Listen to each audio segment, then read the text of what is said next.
ndakeka twasuza abadukurikira umunsi ku munsi mwaramutse cyane muri amahoro nyuma y'uko M23 imaze gufata point stratégique zikikije umujyi wa Bukavu nyuma gato hamaze gufatwa ikibuga cy'indege cya Kavumu biragaragara ko umujyi wa Bukavu uri muri sous tension ni ukuvuga yuko utari meze neza nk'uko byari bisanzwe. Rero nyuma y'aho ngaho maze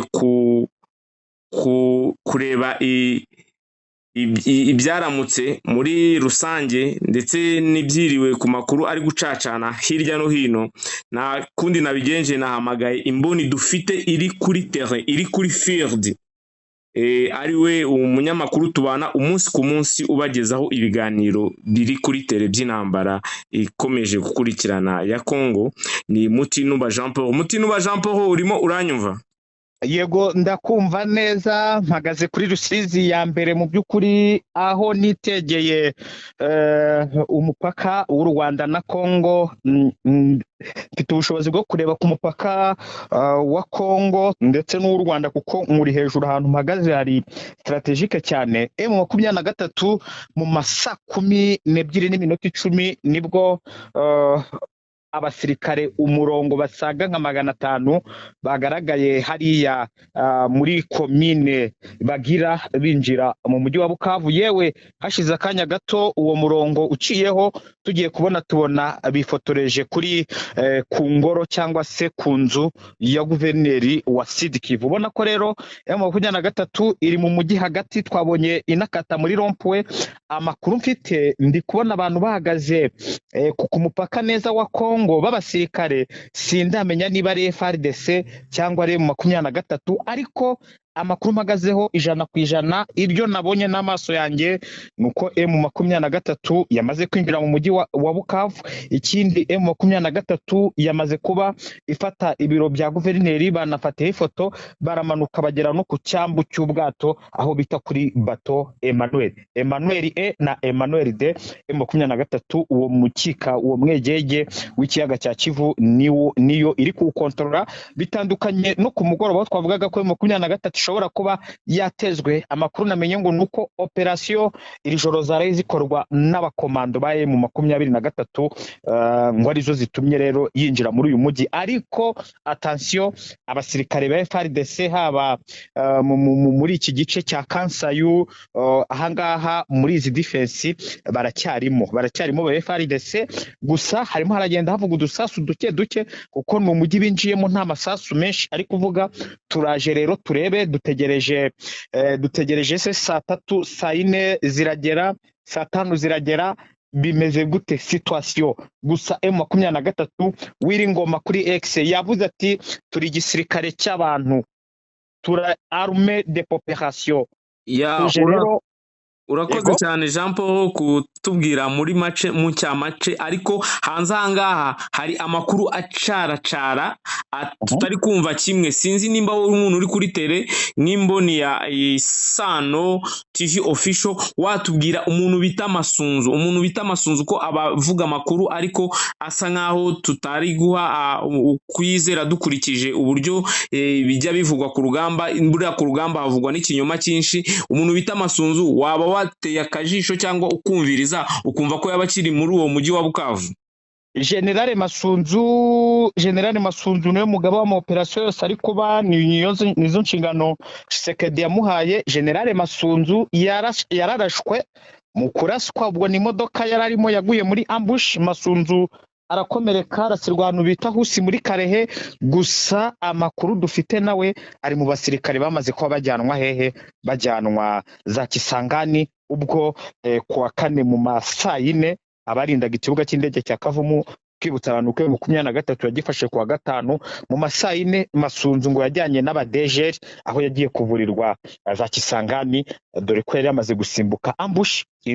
Imodoka yarimo ikaba yarangiritse, yari yatezwe na M23. Masunzu rero nta uri muri Sud Kivu, yewe nta nubwo ari mu bantu bahungiye Uvira. Ubwo icyo cya Masunzu kigiye ku murongo. Gusa ikindi nahita nkubwira kiri nka breaking news nuko abasirikare ba FARDC bahungiye Uvira bahasanze wazalendo abazarendo bararwana bararasana, wazarendo ba Uvira bavuga ko badashaka FARDC, ko igomba gusubira i Bukavu, batayishaka hehe, batayishaka mu mujyi wa Uvira kugira ngo bataza kubazanira akaga. Abasirikare ba FARDC bararashwe, imodoka zirangirika, abasirikare batabaza bavuga ati twari tuje kuruhuka kugira ngo twongere dukorere turu dusubire ku rubuga rw'imirwano. Ubona ko rero mu by'ukuri ibintu bya Kongo byabaye chambaride.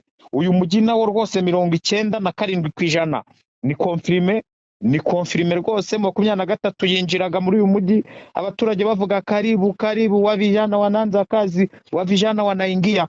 Ubona ko n'urusaku burwumva hariya mu mujyi wa Goma bagenda bakaribisha M23. Ubona ko rero n'urugamba rwo kubohora abaturage, nyuma y'uko ku munsi w'ejo wabonye n'amatangazo ya AFC M23 batangaza ko batishimiye ibyabereye ku munsi w'ejo muri Karehe, aho FARDC yishe abaturage benshi, bakavuga ko rero n'ubundi igisirikare cya M23 ari igisirikare cy'abantu gikomeje kuza gihereza umutekano abaturage bo muri Sud Kivu, dore ko banayeretse urukundo rudasanzwe. Ariko nkubwiza ukuri M23 n'ubwije muri uyu mujyi, ni umujyi wasahuwe, amaduka yose aramenwa, ukabona abasirikare ba FARDC bari ku maduka n'imbunda bagenda barasa ingufuri kugira ngo zifunguke.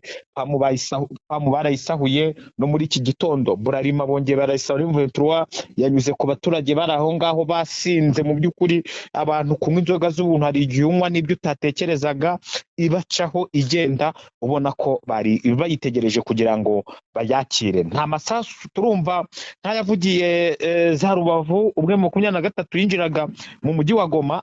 Abantu nibajya bumva tuvuga twa reporting izi nkuru za Bukavu kumva tuzanyemo Goma, nuko Goma ariyo yari yabaye isibaniro. Uyu mujyi uhatse byinshi, havugwa ko abasirikare nijoro twababonaga ba FARDC bongeye kugaruka mu mujyi, ariko nanone tukabona amakomvoi y'abaragenda M23 nari mu mujyi. Bivuze ko rero igice kimwe ni cya M23, ikindi gice ni cya FARDC. Tugiye kureba uko bimeze mu by'ukuri mu kanya, tumenye ngo imbunda zimwe zirarasira ahangaha, dore ko muri komine Ibanda harimo ibirindiro bikomeye bya FARDC. Ugana gutya Kansayo, ikigo cya gisirikare kuri headquarter, kigira gereza, kikagira n'irimbi. Ubwo hose kuko na hantu hari strategic, turaza kubikurikirana turebe. Ni ibiganiro byinshi tugomba guhereza abakunzi ba Isano TV official ndetse na Isano Radio, kuko n'umuntu turi kuri tele kugira ngo dukore, kugira ngo abantu bamenye information nguko situation utumeze mu mujyi. Jean Paul, utararangiza abakurikirana umunsi ku munsi Isano TV official bakeneye kumva urujya n'uruza ruri ku mupaka wa Bukavu na Rusizi.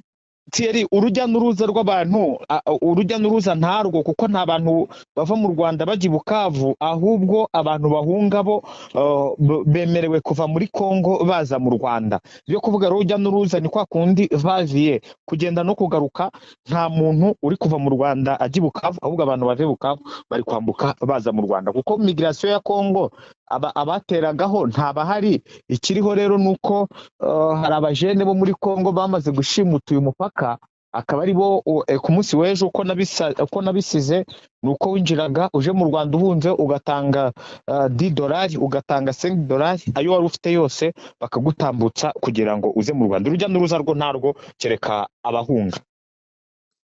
Ya Jean Paul, ndakeka amakuru uduhaye muri make ni amakuru agaragaza yuko kuri field uri ku rugamba uko bihagaze izi saha. Ndakeka nguhamagaye butari bwacya cyane, byari nka 4:02. Rero ngira ngo uragenda utugezaho uko biragenda bihinduka, uko isura y'urugamba iragenda ihinduka, ndetse n'abakunzi ba Isano TV official nago turabatindira kubaha inkuru uko amasaha aragenda ahinduka. Urakoze cyane aho ngaho Jean Paul kuri tele. Asante. Kandi ukomeze uzirika ya ngofero Jean Paul. Ya ngofero se iriya bayita element. Iriya ngofero ntabwo ari ingofero nka za zindi wambara, iriya yitwa element ndetse na bullet proof. Oya, nari nzi ko ari anti-missile ahubwo. Sawa mu byiza Jean Paul.